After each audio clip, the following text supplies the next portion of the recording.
Actions that are underway are due to recognize the refugee documentation, that is the ID, identification, the identity card, as a document that one can use to access services, to register for telcos, to engage in money transfer, to access employment, to be able to take children to school, and to access National Social Security Fund, which today they enjoy for those who have the ID card. There is also a policy on recognition of prior learning, where a refugee who may have come with a talent, a teacher, a nurse, plumber, artisan, is taken through the National Industrial Training Authority and the Quality Assurance Authority together accredit that prior skill, and therefore that enhances the employability into the country.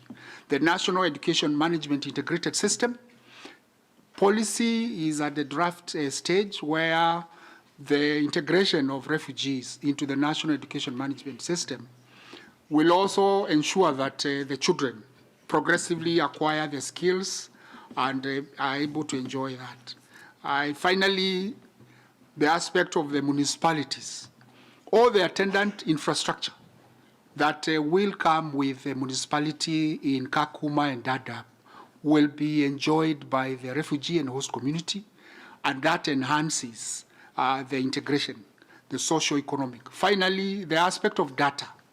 What we are talking about data, we do budgets and planning through data, through statistics. They inform us. We analyze those data so that then we are able to know the demographics and therefore plan for the refugees as we integrate them into the society. It is critical at this time of digital era that as we migrate the data for refugee, as we have the Kenya government data-read database for the refugee, that the rest of the population of the country are enjoying 10,000 services, government services online. Can the refugees also enjoy the same? Yes, it is possible with our database. Thank you. We, of course, need to align with the support that will be coming from other actors, from the US, from the EU, from the World Bank, from the private sector, from many other member states in the room, and from foundations. It's going to be an enormous lift and a multi-year lift. You can tell we're pretty excited about it with Caroline, who is sitting just behind us here as the leader for UNHCR on the ground. I think you can look to UN Kenya to bring forward a really joined up kind of support and sustained over multiple years. And as I close then, Ralph, let me just pick one small symbol of how that's already happening. There's a fabulous initiative, Government of Japan, Toyota, and UN Women. Up around Kakuma, Kalobeye, they've opened a branch of the Toyota Kenya Academy that is already training women auto mechanics from both the refugee and the host population together. And we're progressively shifting all of the maintenance contracts for our vehicles on ground in Turkana to that academy. So there already you have just in capsule the kind of opportunity to build economic development across refugee and host populations for an extraordinary future. Our world is undergoing intense shifts from climate-related crises to political upheavals, leading to a surge in global displacement of persons.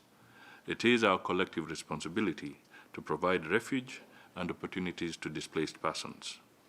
In the early 20th century, many villages on Kenya's border towns became a sanctuary for waves of those fleeing violent conflict and drought. It is now a melting pot where diverse cultures converge, transcending place of origin boundaries and forging a unique fusion of traditions and identities. Certainly, the challenges faced by those seeking refuge and host communities are immense, but more profound are the bonds of solidarity that form this mosaic of humanity. All work hand in hand to build new lives and also a sense of community. The plan therefore aims to ease the pressure on refugee hosting communities in Garissa, Turkana, and urban areas by mobilizing additional financial, technical, and material support in the spirit of the responsibility sharing and enhancing refugee hosting community harmony. At this juncture, I should bring to your attention circumstances that buttress our efforts. First, by end of August 2023, Kenya hosted a total of 644,000 refugees and asylum seekers. Among them, 83% are refugees, 17% are asylum seekers. The increase from July 2023 figures is primarily due to displacements caused by drought. Second, the Dadaab complex, a place of paramount importance in our refugee management efforts, currently houses 364,000 people spread across 75,000 households.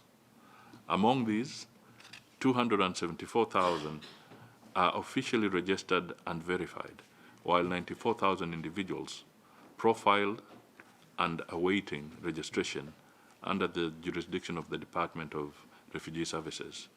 These statistics remind us that behind each number is a story of resilience, hope, and aspiration. The Declaration on Health, made in Nairobi, and the Mombasa Declaration on Registration of Somali Community have been implemented by government with support of partners. Meanwhile, Kenya has assisted over 80,000 refugees and asylum seekers in their voluntary repatriation efforts, supporting them in returning to their countries of origin to rebuild their lives and nations. Durable solutions like voluntary repatriation remain elusive due to the ongoing violent conflicts and instability in the countries of origin, while resettlement options primarily offered by developed countries are barely enough for most refugees. Furthermore, refugee camps such as Kakuma and Dadaab grapple with significant environmental challenges due to high population density, limited resources, and inadequate infrastructure. These complex issues underscore the need for comprehensive and strategic responses to ensure the well-being of both refugees and host communities. The continuous influx of displaced populations into Kenya demands comprehensive and adaptable solutions to address the enduring issues of displacement and identity. But solutions must consider both refugees and host communities. This is why the government of transitioning from camps to integrated settlements is critical under the Shirika Plan. Why are we focusing on both refugees and host communities in this new policy approach? Kenya has been hosting refugees for many years, and the situation isn't ending. For years, development partners support tended to make the lives of refugees seem better than those of host communities. This scenario led to feelings of exclusion and unfairness in the distribution of resources, necessitating innovative approaches such as the Shirika Plan.